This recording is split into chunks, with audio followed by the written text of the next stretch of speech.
प्रेम कहानी शुरू होती है दिल्ली से नोएडा जाने वाली बस में। जिस बस में सवारी कर रहा होता है पराग और उस बस की कंडक्टर होती है अनुराधा। ओके, टिकट दिखाओ, टिकट टिकट। चाचा का प्लेन नहीं चल रहा है यहाँ तेरा, जिसमें फ्री में सवारी कर रहा है। हिसाब देना होता है हम लोगों को, सरकार को। निकाल पैसे, चल। पराग दूर से अनुराधा को देखता है। अरे यार, कितनी धाकड़ लड़की है, मजाल है कोई कुछ बोल दे। कितनी समझदार और कितनी कॉन्फिडेंट। आज से मैं तो इसी बस में घर जाया करूंगा। अब क्या था, भले पराग को घर जाने के लिए 10 बस छोड़नी पड़े, भले 20 किलोमीटर की यात्रा खड़े होकर पूरी करनी पड़े, लेकिन आने जाने का सिलसिला वो अनु की बस पर ही करता। एक दिन, ओह क्या करता है तू? हाँ, मैं नोटिस करती हूँ, देखता रहता है मुझे जब देखो तब। हाँ, वो मैं तुम्हें पसंद करता हूँ और शादी भी तुम्ही से करूंगा। वाह जी वाह, तू ना कोई प्रधानमंत्री हो गया कि आज से 500 की नोट बंद और नोट बंद।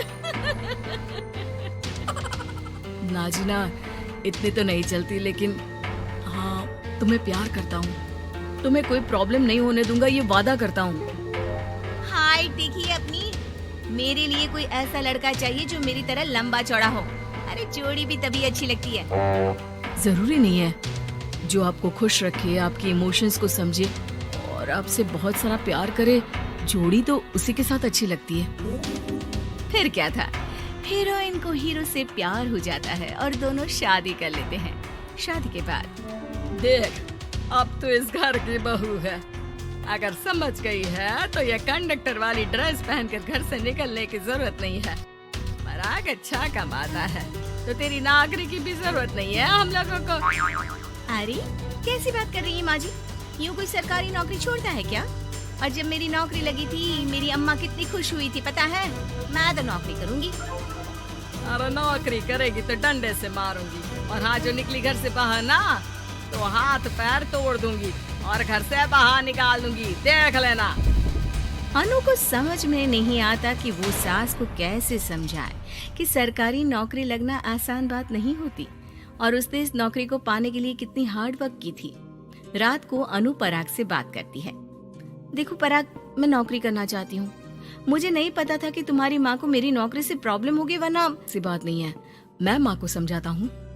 अगले रोज, देखो माँ, महंगाई का जमाना है और मेरी प्राइवेट नौकरी है। आज है कल का पता नहीं। वैसे भी अनु की सैलरी मेरी सैलरी के बराबर है। अगर ये भी नौकरी करेगी तो हम लोगों को जिंदगी जीने में आसान हो जाएगी ना। सास को बेटे की बात समझ में आती है और वो अनु की नौकरी के लिए मान जाती है।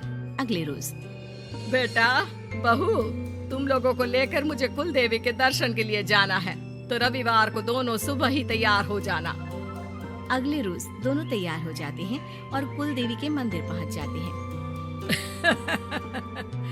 क्या संतोषी बहन, ये कैसी बहू ले आई हो। बहू बेटा लग रही है और बेटा बहू। अरे कोई पहलवानी लड़ानी थी क्या, जो इतनी लंबी चौड़ी बहू ले आई। अब क्या बताए पंडित जी, जो बेटे ने पसंद किया हमने उसे हाँ कर दी। अब बेटा जाने और उसका परिवार। और ये तो बस कंडक्टर की नौकरी करती है, इंटरस्टेट।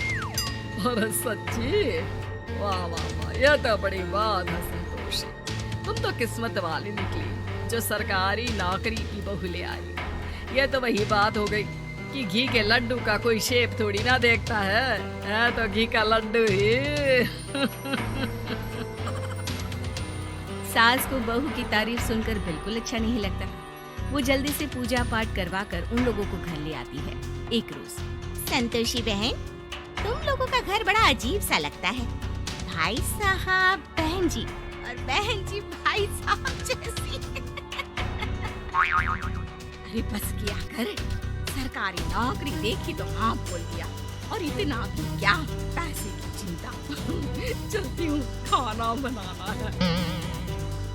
क्यों, बहू नहीं बनाती क्या खाना? अरे नहीं, वो तो नौकरी करने जाती है ना, तो उसके आने से पहले खाना बना देना पड़ता है। वरना पता है ना, आजकल की लड़कियों की ज़बान कितनी लंबी होती है। मेरी बहू की तो कुर्सी तोड़ने वाली नौकरी है। यहाँ बैठती है जैसे उठकर ऑफिस में बैठ जाती है, फिर क्यों थक जाती है कि खाना भी नहीं बना पाती। मेरी बहू भले कंडक्टर है, लंबी चौड़ी, लेकिन बता रही हूँ सारा दिन सवारी से मत्था पच्ची करती है। लेकिन मजाल है शादी के बाद एक दिन भी मुझे किचन में जाने दिया हो ना जी ना। दोनों पड़ोसन वहाँ से चली जाती है। सास बाजार जाती है और एक ट्रेड मशीन ले आती है। अरे माँ जी, इस उम्र में आप घर पर जिम खोलेंगी? अरे तेरे लिए लाई हूँ, रोज चलाकर 2 घंटे इस पर, पतली हो जाएगी। और खाना कम खाया कर, जब देखो बकरी की तरह मुंह चलता रहता है तेरा। वाह जी वाह, एक ही तो शौक है खाना खाने का, वो भी रोक दो। हाँ, लेकिन सास तो सास थी, बहू के खाने से लेकर एक्सरसाइज सबका हिसाब किताब रखने लगती है।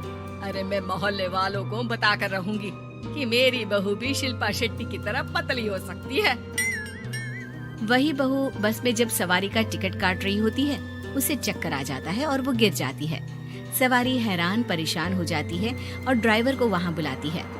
अरे शहर नहीं थी हमारे कंडक्टर साहिबा, लेकिन जब से शादी हुई है बकरी बन गई है।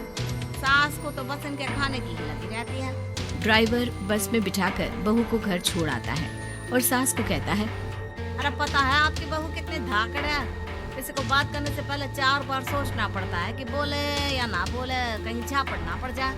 और आप है कि इन्हें बकरी बनाने में लगी है।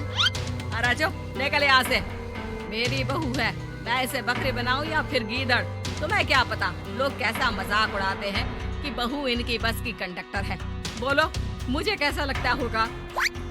काम तो काम होता है माँ जी, वो छोटा या बड़ा नहीं होता। खैर जैसे आपकी मर्जी, चलता हूँ मैं, नमस्ते। ड्राइवर वहाँ से चला जाता है। बहू ठीक हो जाती है। एक बार आधी रात को कोई संतोषी का दरवाजा खटखटाता है। अरे इतनी रात में कौन आ गया? मेरा घर है, कोई पुलिस स्टेशन की घंटी नहीं जो बजाए जा रहे हो। खोल रही हो दरवाजा। जैसे ही दरवाजा खुलता है, सामने वही पड़ोसन खड़ी होती है जो अनु की कुछ दिन पहले बुराई कर रही थी। मेरी बहू के पेट में दर्द हो रहा है, उसे जल्दी अस्पताल पहुंचाना जरूरी है। हाँ तो पहुंचाओ और जल्दी लड्डू के साथ खुशखबरी भी सुना देना। हाँ, काहे हमारा दरवाजा पीट रही हो? अरे सुनो तो, अपनी बहू से कहो ना कि सरकारी बस को थोड़ी देर के लिए दरवाजे बुला ले। क्या है ना, कोई साधन नहीं है अस्पताल ले जाने के लिए। सास अनु को कहती है और अनु बस को बुलाकर पड़ोस वालों की मदद करती है, जिसके बाद पूरे मोहल्ले में अनु की तारीफ होने लगती है। सच में लंबी चौड़ी बहू के साथ साथ लंबा चौड़ा दिल भी है बहू का।